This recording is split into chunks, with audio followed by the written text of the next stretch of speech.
On this drill, what we're going to do is we're going to do, it's a counter to a step through punch. So a lot of times people will step through, and if it's my right hand, the right foot tends to start, or the left hand tends to start. And usually they'll start from the hands down, and they'll just surprise, try to sucker punch you.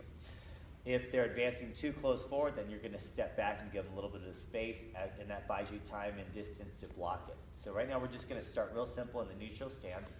Bob's going to step forward with his right hand and right foot, and I'm going to step back with my left foot. So he comes forward. When I step back, my hands come up. In this case, I ended up on the outside of him, which is the better of the choice. Then what I'm going to do is I'm going to do an intercepting punch. I'm going to block strike, so I'm going to take my backhand. I'm going to pin the elbow like this, but at the same time, I'm going to drive my hand forward, and Bob can block this hand. He can either slap it away or he can catch it. It's his preference. And then the drill is done. The second part, we're going to do the exact same thing. So he steps forward and punches. I bring my hands up for reaction.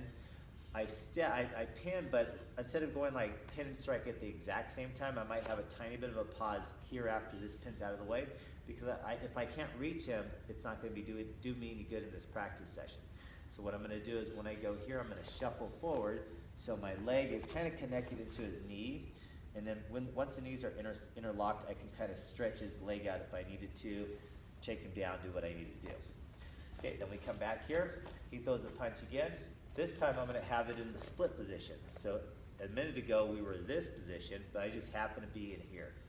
So what I'm going to do is, what I'm not going to do is I'm not going to push away to open it up like I did from the outside. The first one we pushed, this one we just want to pin, but it's somewhat of a capture. You can even kind of hold it down while you're striking, and then Bob can catch this strike and block it if he wants. If I don't have the reach, that's when you need to make sure you're kind of stepping in, kind of locking out those knees and causing a disruption from him advancing forward. Then he goes back to the neutral stance. This time when he comes forward, I'm going to end up, go ahead and come forward, Bob. I end up on the inside. So both hands end up on the inside here, and then I have the punch there. So what I'm going to do is I'm going to bring down this hand, and that allows me to kind of pull and punch him through. If I don't have the reach, or if I want to disrupt his kneecap, I'll shuffle in and kind of lock out his kneecap while I execute it before, during, or after that punch, whatever's going to be applicable. Then he comes back. From the other side, he does the other punch. So if he stepped forward with his left, I step back with my right, so we end up with the left foot in front. I'm on the outside, so again, I block and strike. If I don't have that reach, I can shuffle in. I can also lock out that kneecap. Then he goes back. He steps through. This time I'm going to step back again, but I have that split position. A minute ago I was here and I pushed away and I striked. Now I'm in the split position, so here I don't want to push it into my own hand. I just kind of hold it here, or I cup it, and then I'll go forward. If I want to follow up, or if I want to do a stop to his forward motion, I'll lock out his kneecap here. Then we go back. The last one he steps through. This time, as he comes forward, I end up on both hands on the inside. I still want to make sure that this hand is here, so it's protecting the punch on the follow through. I don't want to be here because he's still going to punch me, so be aware of where that punch is going to land up.